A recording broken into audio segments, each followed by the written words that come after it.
काबुल में पाकिस्तानी सिफारत खाने पर हमले के बाद नाजिमुल उमूर उबैदुल्ला निज़ामानी को वापस बुला लिया गया। वज़ारत ख़ारजा उबैदुल्ला निज़ामानी से काबुल हमले समेत दीगर सिफारती उमूर पर मुशावरत करेगी। इस पर बात करेंगे डॉन न्यूज़ के नुमाइंदे नवीद सिद्दीकी से। नवीद, बताइएगा पाकिस्तान नाजिमुल उमूर से किन सिफारती उमूर पर मुशावरत होगी और उनकी वापसी कब तक मुतवक्के है?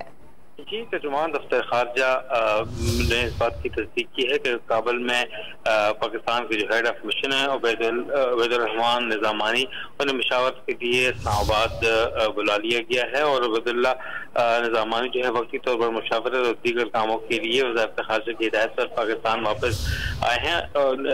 उबैदुर्रहमानी आइंदा कुछ रोज में पाकिस्तान में ही रहे क़याम करेंगे और मुशावरत की जाएगी। जो पाकिस्तान में जो जलालाबाद कौंसलेट है और दीगर कौंसलेट है और काबुल में जो उनके ऊपर गुज़िश्ता हफ्ते हमला किया गया था और वो महफूज रहे थे और उनके गार्ड जो SSG कमांडो हैं वो उन्हें 3 गोलियां लगी थी और इस वक्त पेशावर में ज़ेले इलाज हैं। उस हमारे तमाम तर जो सिक्योरिटी है और जो अफगान हुकूमत की जानिब जो सिक्योरिटी वगैरह की जो सूरत हाल है उसके ऊपर भी गुफ्तगू की जाएगी और जो अफगान हुकूमत ताउन इस वक्त नहीं कर रही है उसके बारे में तबादला ख्याल किया जाएगा और मुख्तलिफ इशूज हैं उनके ऊपर तफसीली गुफ्तगू के बाद ही उबैदुल्ला निज़ामानी जो है वो काबुल वापस रवाना होंगे। जी, बहुत शुक्रिया आपका नवीद सिद्दीकी।